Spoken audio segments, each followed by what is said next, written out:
Hello and welcome to Let's Pod This. My name is Andy Moore. Welcome back for our end of the year podcast. Listeners, thanks for being here. And this year's been a lot. It hasn't all been good either. It's been just a lot. I don't know if that's just me or if that's everybody, but goodbye 2024. I'm joined by Ava Woodall. Ava, hello. Hi. Ava's fellowship with us is coming to a close as well, so this will be her farewell podcast as well. And I know it's we're recording this on December 17th, so the year is not quite over, but this will definitely be our last episode for the year, unless something just completely unexpected happens in the next 2 weeks, and God willing, it will not. I would like a very quiet end of the year. But we wanted to pop on one more time and give you a brief update on what's happening at the Capitol. Lots of things starting. The wheels of government are starting to turn up there at 23rd and Lincoln. And then a preview of 2025 because I think there's a lot of uncertainty. I looked back and I know it's been several weeks since our last podcast. Our last podcast was the election reaction podcast on like November 8th. And I know, because I've received emails and texts and, DMs from a lot of you that a lot of people had a lot of questions coming out of the election, a lot of uncertainty, a lot of disappointment, and just, I don't know. It's a different vibe this year than it has been in the past several elections. So I personally took some time to sit back and to listen rather than speak. In the wake of the election, there were a lot of people who were very quick to hop on the social media, Substack, podcast, whatever their media outlet was, to offer words of encouragement, of consolation, of determination, whatever, and I think that's important. I do not disparage anyone who did that. I have a number of organizational leaders that I work with that did that and had really great messages, and I decided to not. I wanted to give them the space to say those things. I wanted to give everybody the space to process what was happening and for kind of the news to come out about what was happening. Also, somewhat selfishly, I had to then plan a conference for my national organization, the National Association of Nonpartisan Reformers, that we had earlier this month, early December, and I needed to focus on that. And so it was a lot of it was a period of reflection and contemplation and wondering, what is the current political state in America? What does the election say about us as voters, as a population? And what does that mean for the future, to the extent that any of us know, right? And so here we are. We're, more than a month after the election. I've gotten through that conference and have still been listening, thinking, and kind of digesting, I guess. Speaking of digesting, I just ate that Cliff Bar. Is it sitting weird? Sitting weird on me. It's like a brick in my stomach. So anyway, we'll talk a little bit about that. So for those of you who have sent emails or reached out with hey, what do we do? I didn't respond to most of you. I apologize, because I didn't know. I still don't know, but I've got a little bit more, I think, clarity than I did before. Ava's already yawning, so this might be a real snooze fest of an episode. I know. I don't know what is wrong with me today. I'm extra sleepy. That's a reflection on you, not on me, is what you're saying? This Great. is very Okay. interesting, I promise. Excellent. All right, well, first, let's do some quick news headlines. Oh, well, I hit a sound effect, but it was dead. Here, well, let me try that again. We're going to do some news headlines about what's happening at the state capitol. What? Oh, you know what? I'm out of practice here. There's our news sound. Okay, I'm not going to do it a third time. Well, friends, neighbors, countrymen, the 60th Oklahoma Legislature is already in full swing. Everyone has been sworn in. They have, by and large, been assigned to committees at this point. Bills have been requested but not filed. You've undoubtedly seen some headlines from legislators and, expressing their intent to file legislation. And we're in this, I'd say a confusing phase, right? A period of time where a lot of legislation will be talked about and is not yet filed. By and large, it is not filed. The way it works is that legislators request a space, right? They say, hey, give me a slot for a bill about education or whatever. They kind of request that. So there have been 3,675 bills requested, which is pretty close to normal. Last year, there were 3,770, so like roughly 100 more bills. They won't all become bills. Those are just requests, like placeholders, if you will. Last year, 3,700 were requested. Only 3,000 were actually filed. And that's because once they request them and there's like a list, well, some of these are duplicates, or they find out that, someone else in the same chamber is working on the same thing, and so they decide to combine forces. Some of them are determined to be unnecessary or misguided or something, and just don't make it to fruition. Or leadership says, dude, don't file that. That's a nothing burger, and you're going to ruin this for everybody. I'd like to believe that happens. I don't know if it actually does. I really hope it does. And so those have been requested, but they haven't actually been filed. And there's been some of these. I did an interview last week for OKC Fox 25 about a bill that would eliminate. It was distinctly post-election, politics. The bill would disallow the use of student IDs as a appropriate form of identification to like vote, right? Like, you can use your driver's license or some other state issued photo ID. And for a lot of students, they may not have a driver's license, but they do have a student ID if they're in school, so they could use that. And then it would also eliminate the use of your voter identification card. So they would just stop printing them and mailing them to people, which I hope that this is one of those non-starters where like it is clearly, it would save a little bit of money, but the election board still has to notify everybody. And if they've still got to notify everybody, they're going to send something. Mm-hmm. And a postcard is cheaper than a letter, like in terms of like postage cost. Yes. So I would guess that it is not a zero cost. It's probably not even the amount of savings it was estimated. But anyway, by and large, that's the kind of bill that has been proclaimed, maybe requested, but I hope is not actually filed. And if it is filed, I hope it doesn't go anywhere. Well, and access-wise, I think that those cards that you get in the mail are a lot more important than we think we do. Yeah, it's the because proof. we tell so many, well, it's proof for sure. And then when we do voter registration events, we always tell people, hey, all of the districts that you'll be in and your precinct number. It's all on the card, right? I always get, of course, a little voter jitters before I go in, so I whip out my card and make sure I'm about to walk in the right precinct area. Yeah, same. I mean, even for me, there's 3 precincts in my polling place. There's so many. And I forget. I walk in, I'm like, I think it's this one. And so, yeah, so they've got to send that out anyway. Mm-hmm. And so my sense is this was a, political virtue signal or something that was like, we're gonna clamp down on it. And I'm like, okay, well, I know what you're trying to do. Even if I'm generous and thinking you're trying to make this simpler and more secure. Well, first of all, it's already very secure, super, like most secure in the country, great voting systems. Let's not mess with it.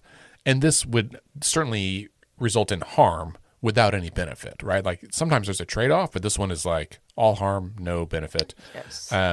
Because I think the benefit he was perceiving was about cost savings, and I think that was probably not accurate. And they've got to send that the information anyway. So that's because especially like if your polling place changes, they have to notify you of that. All this stuff is a deal.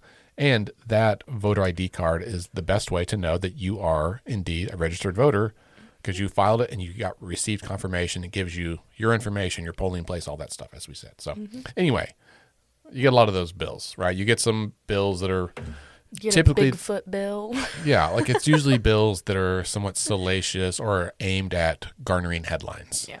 And every year I go back and forth on like whether or not the news should cover these kind of like crazy bills. On the one hand, I don't want to give airtime to like nothing burgers. Absolutely not. Yeah. At the same time, if we don't, then we don't know that stuff's out there. And then then we have less notice should it actually get legs. And it gives us, the public, a chance to be like, have a quick strike response to being like, hell no, that's terrible. Do not file that. And for us to reach out to leadership and say, hey, like, please don't let this bill go anywhere. And maybe for that reason, especially now with new leadership in both chambers, it allows the leadership to know what some of these yahoos are up to, right? Absolutely. There's plenty of good stuff too. The good bills tend not to get the same headlines as the bad bills. I think there's some commentary there. I wonder why. All right. Well, the Speaker-elect, Kyle Hilbert in the House, sent out a press release yesterday with the new committee assignments and committee structure over there. I think this is interesting. I think this is a potentially a positive development. We'll see. Every year they tweak the system a little bit. Usually it's to try to make some improvements or be responsive to some critiques. And what Speaker-elect Hilbert has done so far, and he is still Speaker-elect because it's not until I think the first day of session when they've already they voted, but that vote's like non-binding. It's like a pre-vote, right? And so they'll vote again on the first day of session to formally vote him in as Speaker. So we'll call him by his correct title, Speaker-elect Kyle Hilbert. Speaker-elect. I believe that's the case. If I'm wrong, please reach out to me and tell me I'm wrong. But he formed a new committee structure with 9 oversight committees. So they are appropriations, commerce and economic development oversight, education oversight, government oversight, health and human services oversight, judiciary and public safety oversight, and then the rules committee and the administrative rules committee. So all of them, except for those last 2, except for rules and administrative rules, all the other committees basically have a 2-tiered structure. So the oversight committee and then 2 or more subcommittees. So for example, bills that are assigned to the education oversight committee, which used to be called the general education committee, I think, but education oversight committee will then be assigned to either the standing common education committee or the post-secondary committee for the initial consideration. And then those have to come back to the oversight committee for final committee consideration. So this is the reason for this is that Speaker-elect Hilbert said, a lot of the consideration that is given to bills happens during the committee process, and it's a ton of bills, right? We just said there's usually around 3,000 bills that are filed in both chambers. Usually 2/3 of those are in the House. So if they've got 2,000 bills to deal with, they've got to divide them up. So they can divide them up into some smaller committees, and then those can go they can hear them there and then flow them up into the oversight committee. And if they're approved there, then they go to the floor. That also gives us, the public, more of a chance to see what's happening. Now, I'm sure, I'll just say it now, we know that some bills will likely get moved direct to an oversight committee or even direct to floor, and skipping the committees entirely, because that happens every year. It's always frustrating because it feels like they make rules and then they suspend them for their own benefit right away. But at this stage, let's give him some deference. I think this is a good approach. I'm very interested to kind of see how it plays out. I worry that means there's a lot more committee meetings and that it could slow down the process. I worry that it'll slow down the process for some bills, and then they'll have shorter amounts of time for the other ones, right? So we will spend too much time on Bigfoot bills and not enough time on budget bills or something. Another way to combat this, though, is to file fewer bills. You can't tell me that there are 2,000 different ways we need to change the law every year, right? That's bananas. And to be fair, only a quarter of those actually make it to the governor's desk.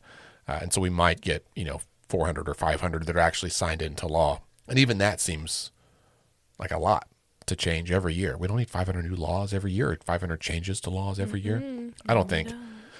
But who am I to say, what we need and don't need as a state entirely? This is one man's opinion.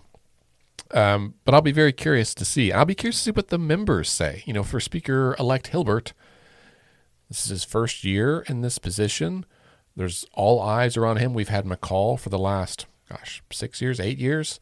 And so all new leadership team, McCall's not there. Eccles isn't there.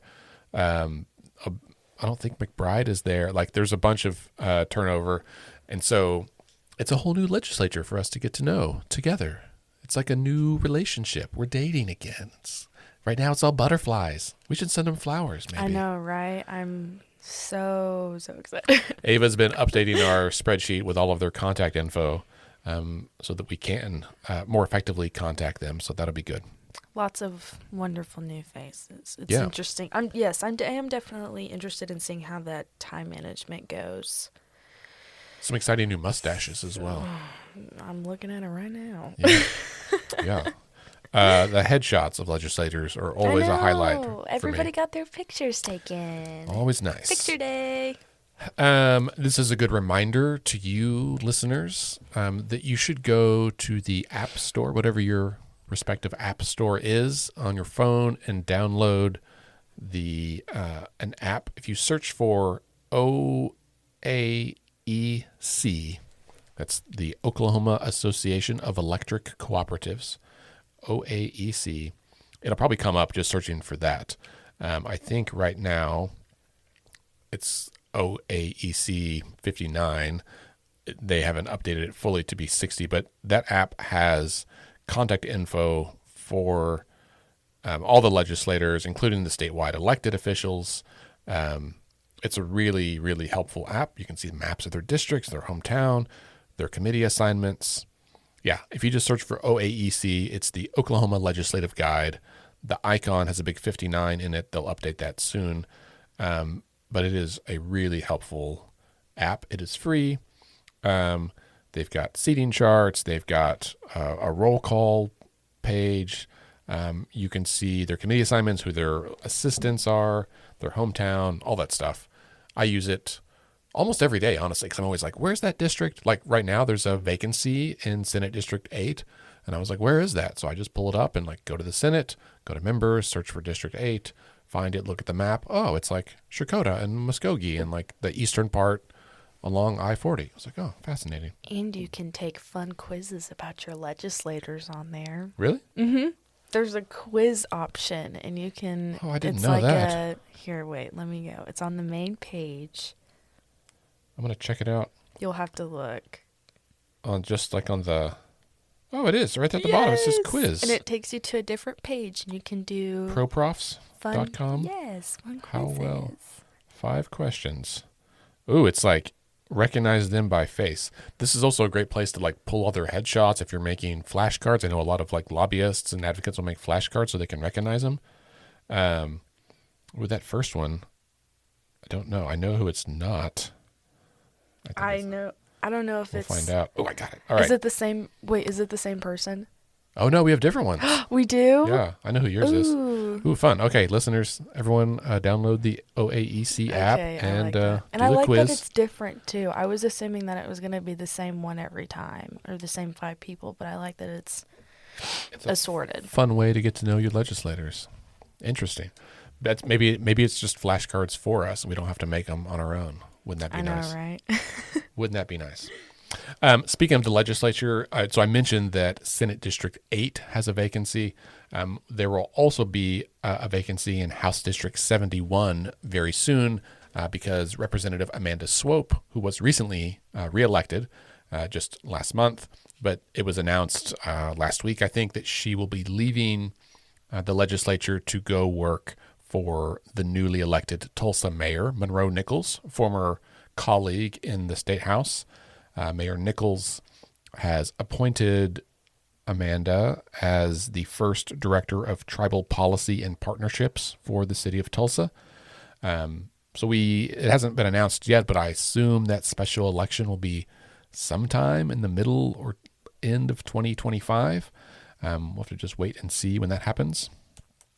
And on a related note of elections, listeners, you likely have an election on February 11th. Some places might have one in January, but I haven't seen any of those yet. But for most everybody, it's February 11th. And this is generally nonpartisan races. This is for school board or city council or mayor's races some places. And then in Oklahoma County, I know there's a special election that is partisan, and it'll be a primary election for County Commissioner District 1. This is a seat previously held by Carrie Bloomert, who left to go take a job at the Mental Health Association. So that one will be on the ballot as well. You can see everyone who filed on the election board website. I've done the research for you. There were 892 candidates who filed for 676 positions. So right there, you can kind of tell, right? Like there's more candidates than positions, which is good, but not double, which means that a ton of races, the people were elected by default because they were the only one to file. And we say this with every election, Ava, right? Like, absolutely. If you want to serve in public office and you're nervous about campaigning, you might not have to. Like I haven't gone through to count because it's like 111 pages to look at all of them, but a ton of them are you just win by default, especially school board and often even city council, even for big cities like Oklahoma City. So I printed off Oklahoma County and Tulsa County to look at. And so like as an example, in the city of Bethany here in Oklahoma County, they had one school board seat and it was up and that person won by default. Chad Jaggers, who I think I know from college, but anyway, he is elected because he filed. He's the only one that filed. The city of Bethany also, though, has several city council, 6 city council seats.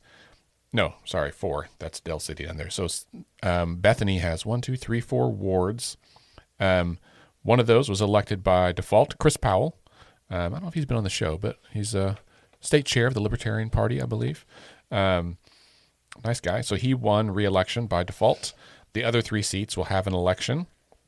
And then they also have the mayors up, and it's a 2-person race there.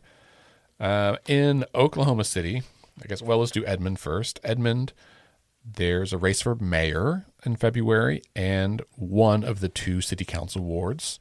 This is an open seat for the mayor of Edmond. The current mayor is not seeking re-election. So there are 4 candidates that have filed up there. In Oklahoma City,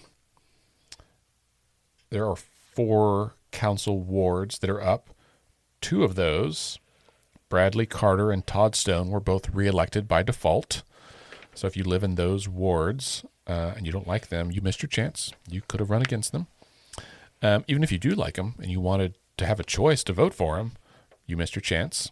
The other 2 wards, Ward 3, which is out west, like way out west, it surrounds Mustang. Mm-hmm. I didn't realize Mustang was so small, but it is wholly... Mustang's really small. It is wholly surrounded by Oklahoma City, much like Bethany is. Yeah. So both these people who are running, their mailing address, one is in Mustang and one is in Yukon, but they're running for Oklahoma City Council, which I thought was a little humorous. And then the big race... Pay attention to those utilities. Yeah, that's right. And then the big race for Oklahoma City Council will be Ward 7, which is over on the east side, formerly held by Nikki Nice, but she got elected to the Senate. Also, I think she was unopposed, or she won in the primary. Anyway, she is in the Senate now, and so that seat is open, and there are 4 candidates over there, including one, John Pettis, who I think used to be on the city council, I think. Anyway, that's up. War Acres has got a bunch. War Acres has 4 wards. One of them is to finish out this term and then for the new term.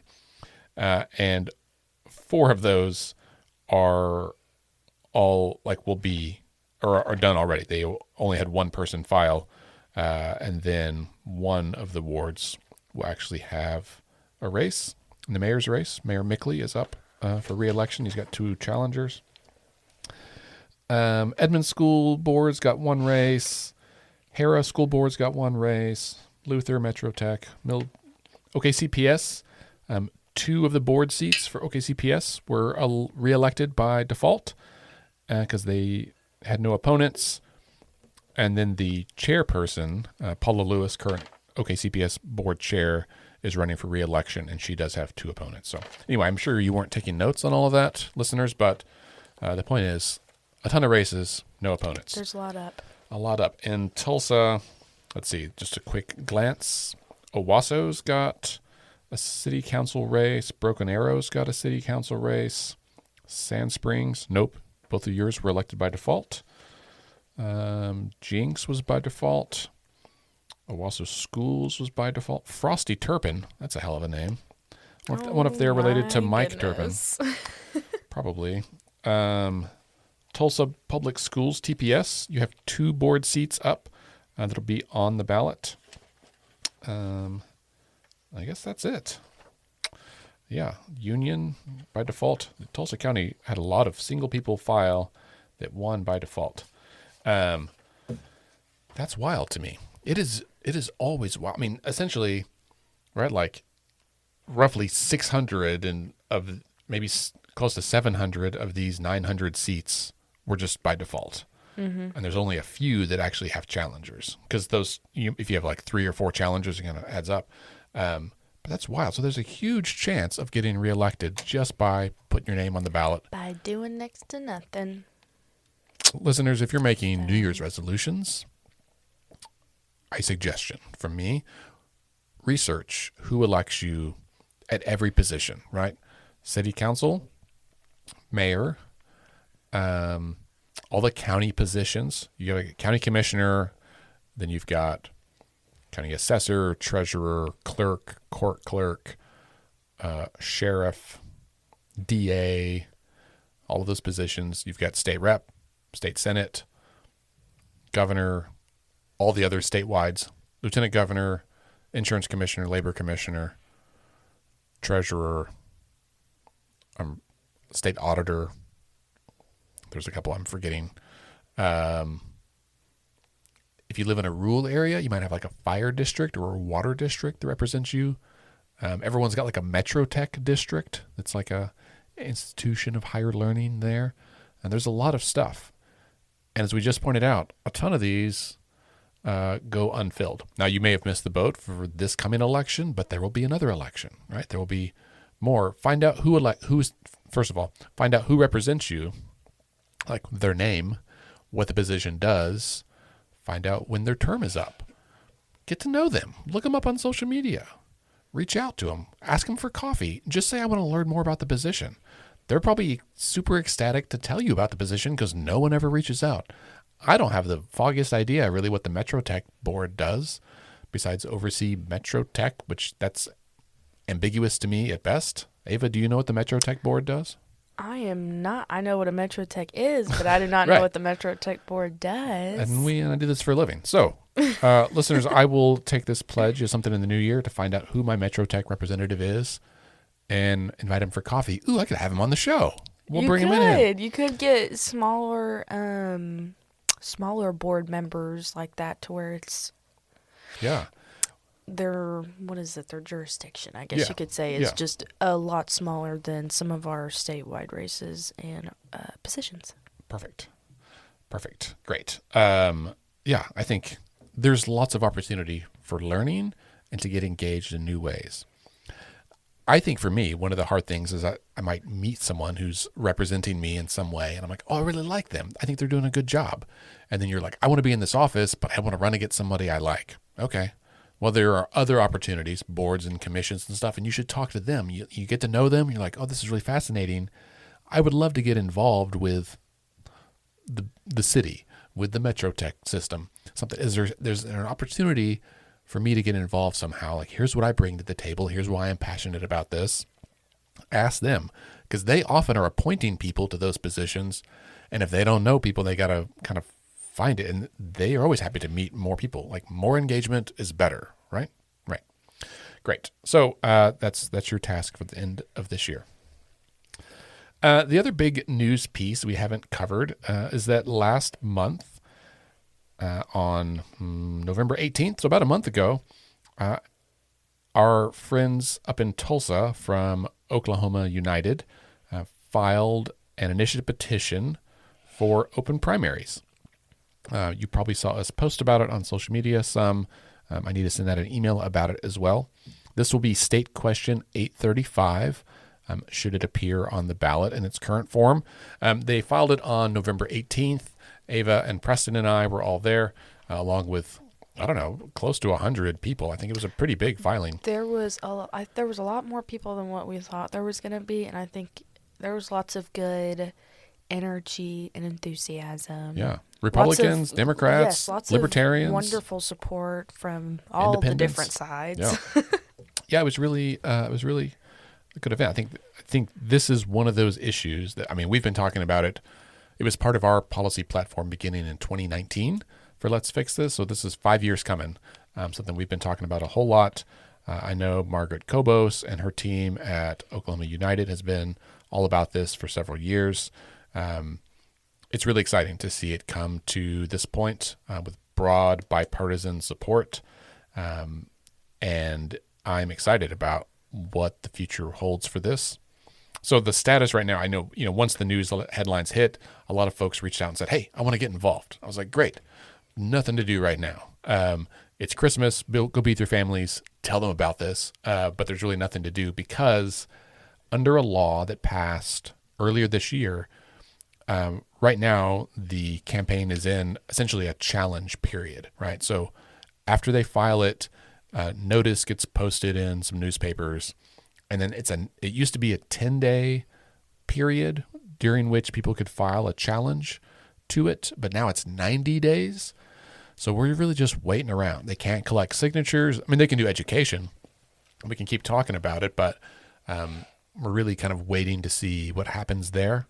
Almost every initiative petition that looks like it's got legs, like it's going to be successful, gets a challenge, right? Someone will challenge it. Usually it's someone from a political party or the political establishment.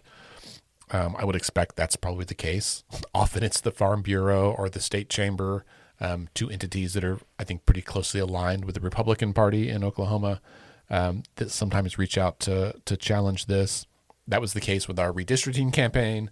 That's been the case with almost everything else. And so that challenge period ends on or around February 20th, I think. I think that 90 days includes weekends.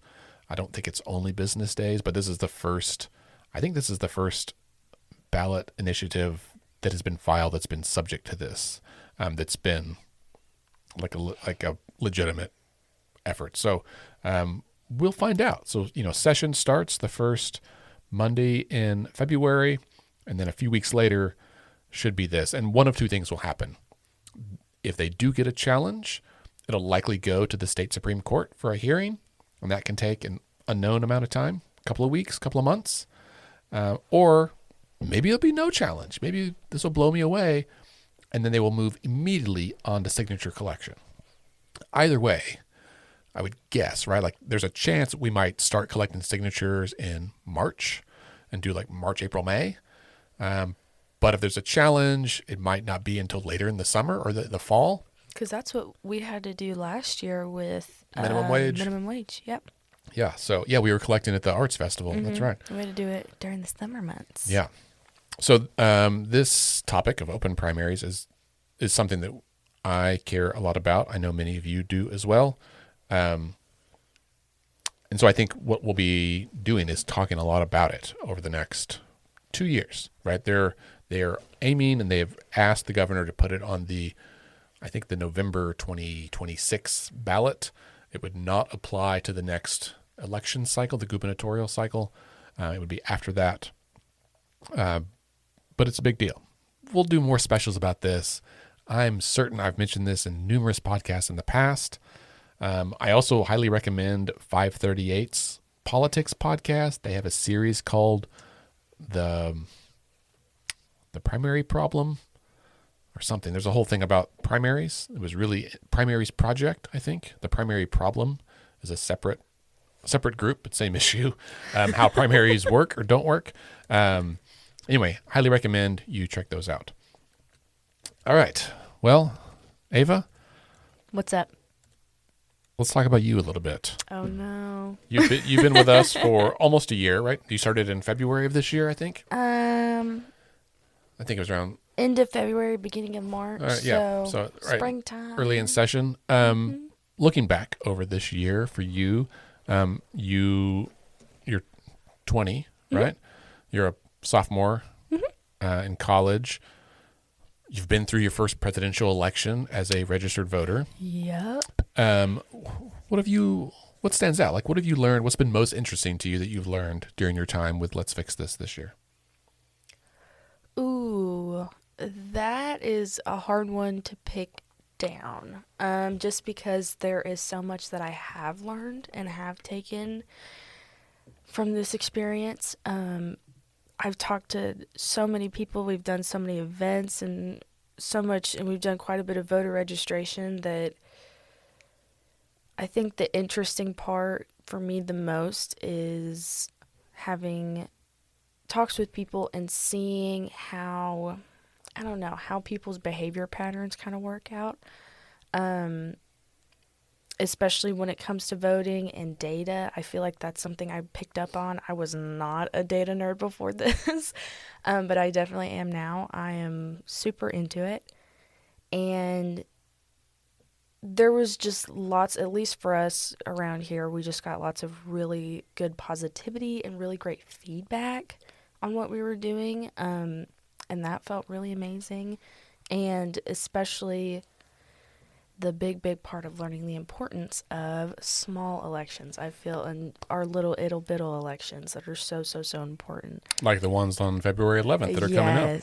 Yes. I, of course, kind of knew that there was some meaning to them, but I didn't really understand how those play such a big role in how some of our state politics works out.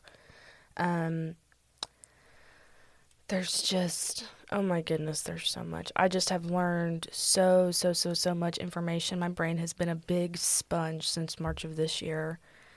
And those small elections are so important. Yeah. I could not advocate for that enough. So one of the things you did a lot of was helping run some of our voter registration efforts. We did dozens of voter reg drives around the state this year, which means you talk to hundreds or thousands of people, voters and otherwise. What stands out to you among those conversations? Were there common themes or common sentiments, or just like your takeaway of an experience there?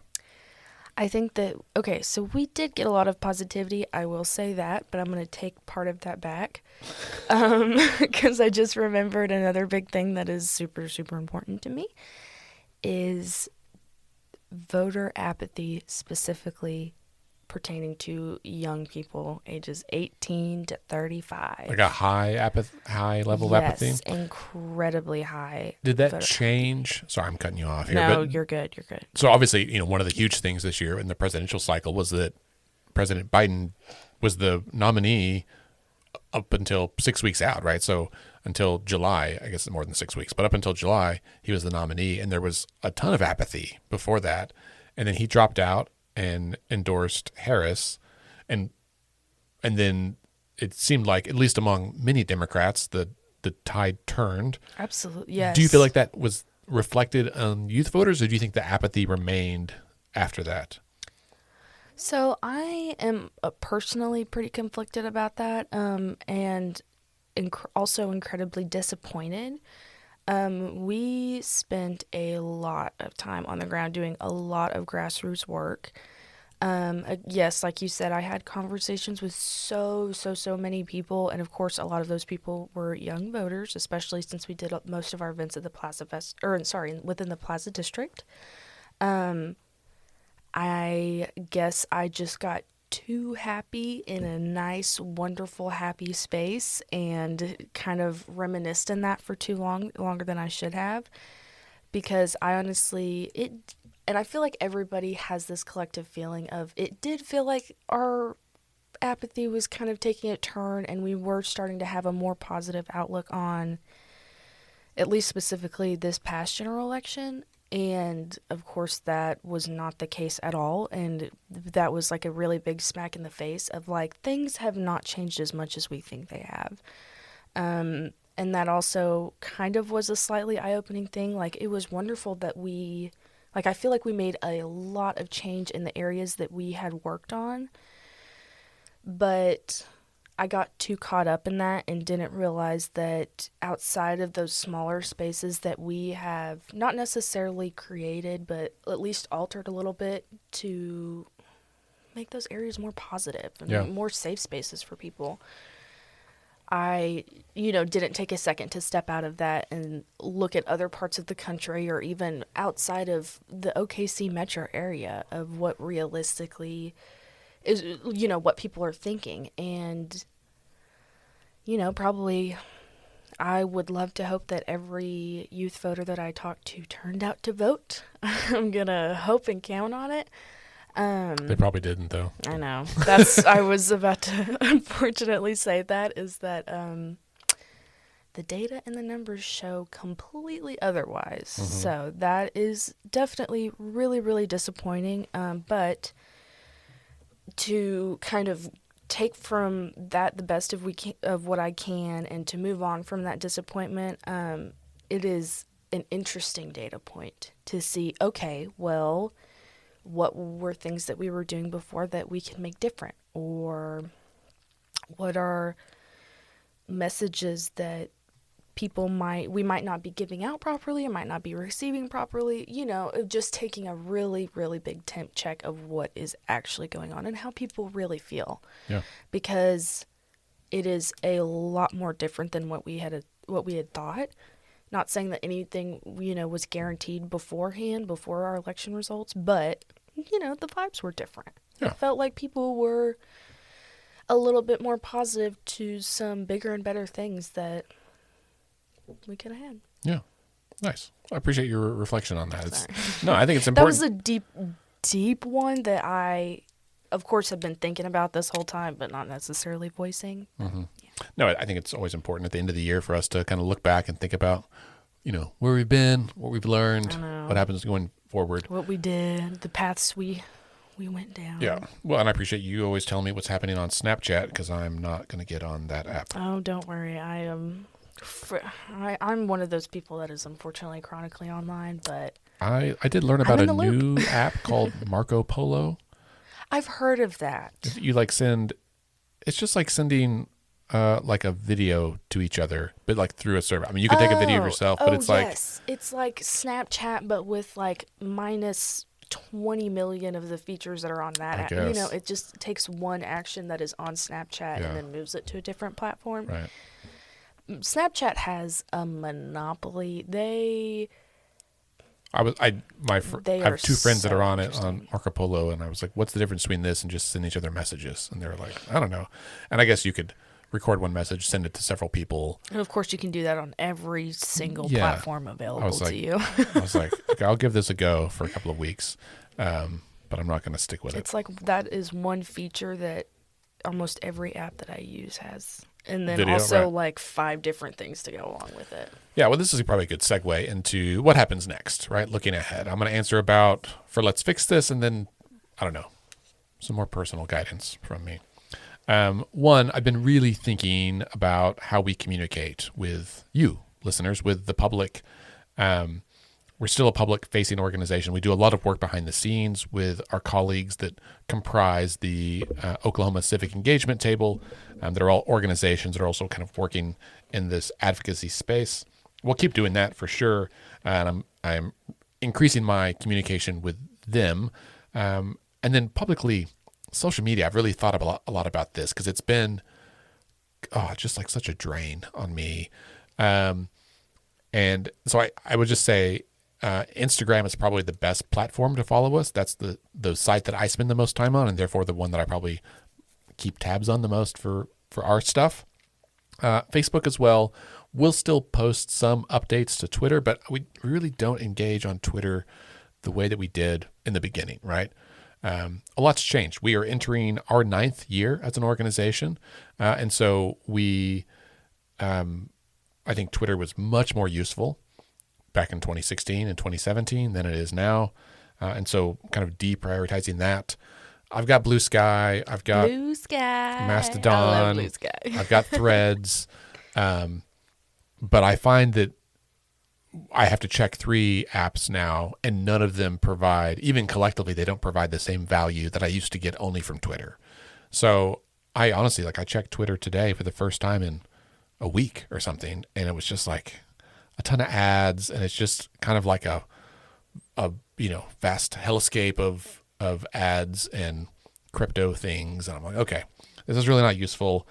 Blue Sky, I worry, is too insular. I think it is too siloed in the way that, what's the other one? Truth Social that Trump runs. It's the equivalent. It's siloed pretty over there much. too. Like, it is fine. There's some good communication, but it still feels less personal. And maybe that's a and you thing just of not need- engaging with it. So Yeah. all I'm saying is, She needs a little bit of time to Yeah. build up her base. yeah. She's still pretty young. So all I'm saying is, listeners, if you follow us, the best way to keep tabs on what we're doing is our email list. If you're not already signed up, just go to letsfixthis.org. You'll get a pop-up asking you to drop in your email address, I'm pretty sure, or to sign up for updates. That is the best way to get the most information from us. Our podcast is pretty good. Instagram is pretty good. The rest of it will be there because we kind of want to blanket information, but those are the big 3. Looking into 2025, as I mentioned, it's our 9th year. We, for the first 7 years, Let's Fix This was like a hobby. It was a side project. We had a very small budget because we didn't need it. We didn't have an office. We didn't have any staff.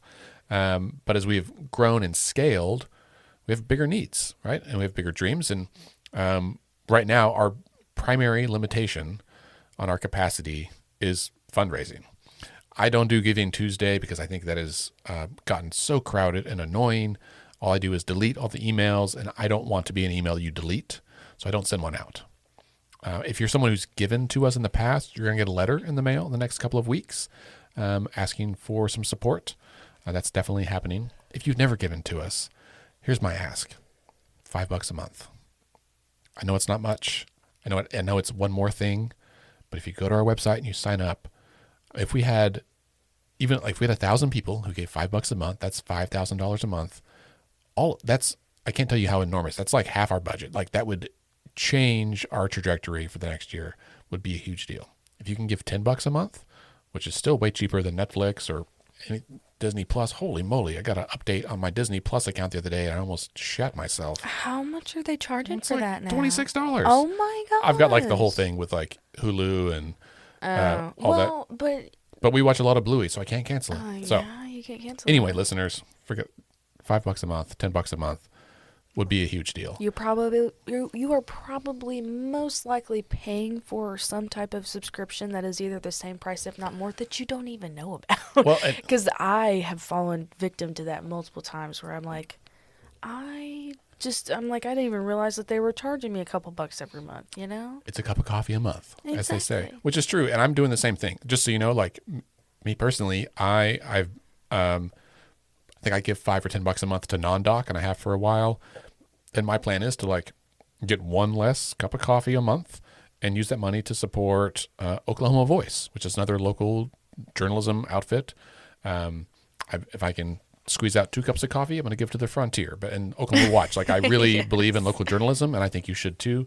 But there's another group that I've been giving like $25 a month, and I think I'm going to change that because it's Rank the Vote Oklahoma, which I support. I'm on the board, but we don't have the same needs that other groups do, and so I'm going to redirect some of my resources as well, just in the spirit of full transparency. See, that's smart donating. That's all. Sometimes Smart. that's all you got to do. That's all you got to do. But honestly, fundraising is a huge need. And so if you can do anything, if you can give some, if you got your friends to give some, it would mean the world to me, and it'll make an enormous difference in the future of our state. If you want to view it as your tiny deposit to make Oklahoma into the state you want it to be by 2032, great. $5 a month for a few years goes a huge distance into making that future real. What you'll get for that? Well, you'll get me around for longer, which is a hope. We're going to be doing a lot of education this year. I think I was reminded of the need for basic civic education for people of all ages, specifically the things we do most, right? How session works, how a bill becomes a law, how the committee system or process works, how you can be active, how you can use your voice to influence stuff. We're going to try to do some interviews with state leaders about what their priorities are, try to provide some insight into what's happening at the Capitol. We also were planning some sort of rural tour.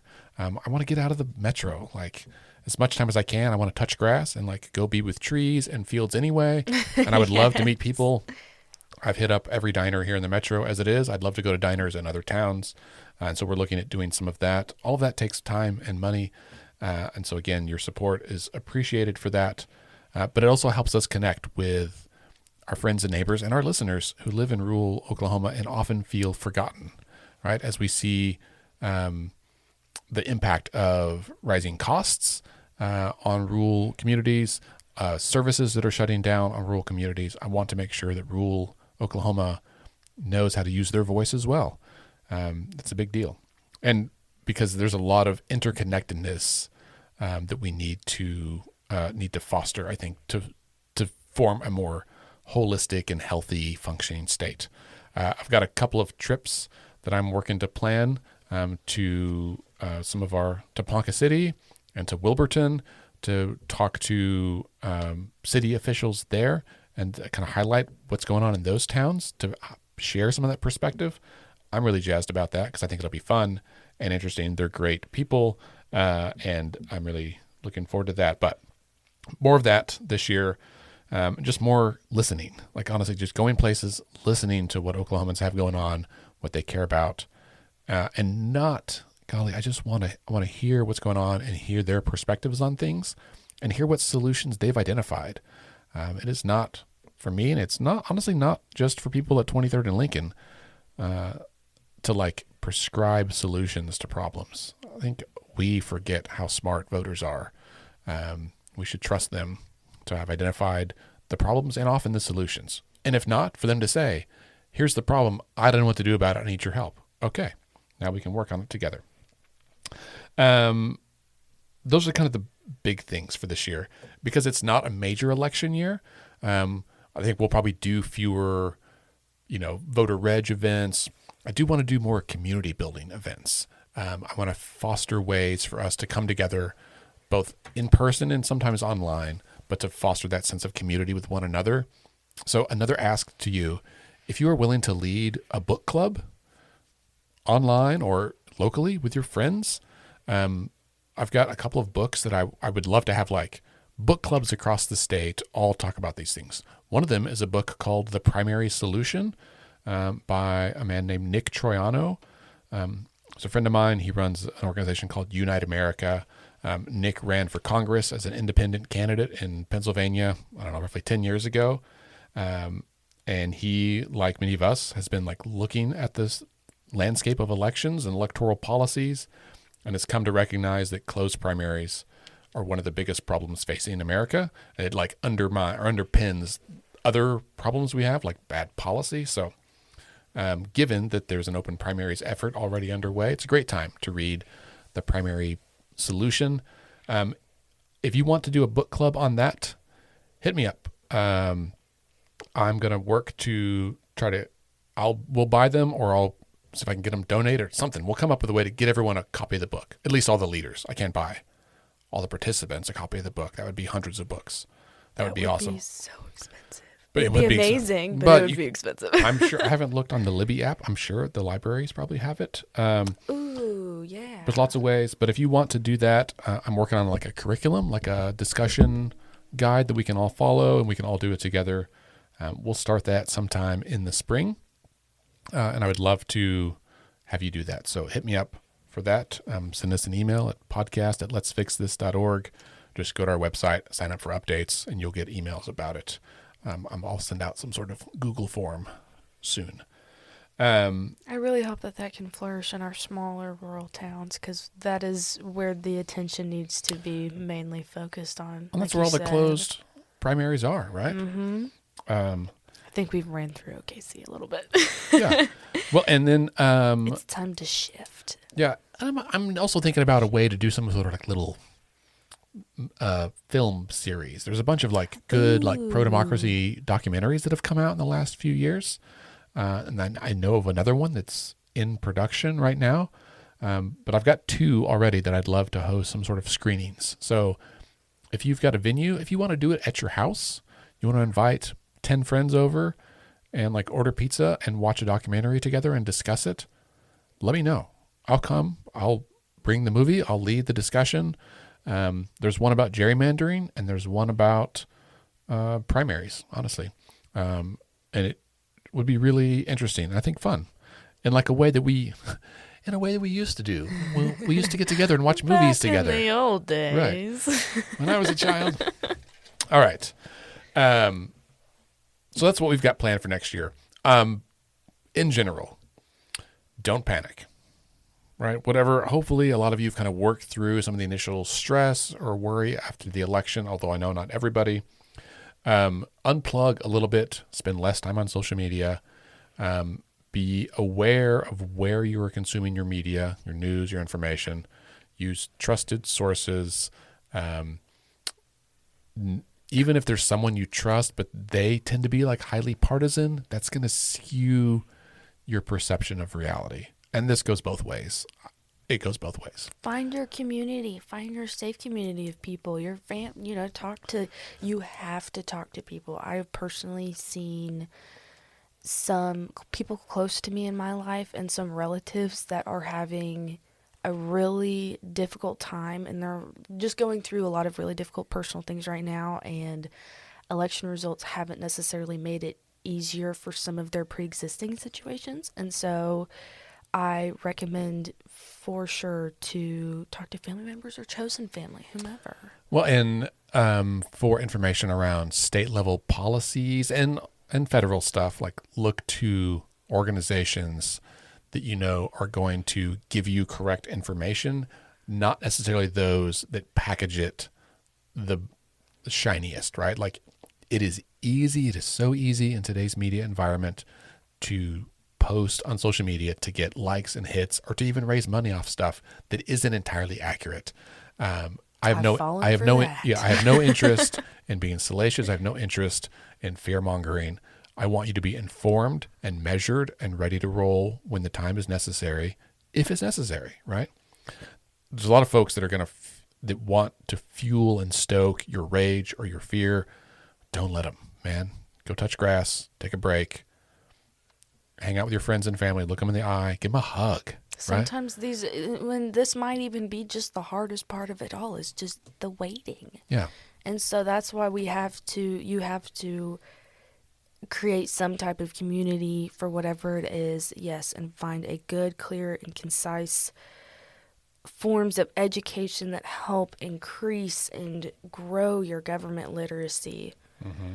And these are so important. And don't fall into the trap. Don't let others bait you into the trap of believing that your fellow Americans are bad or evil.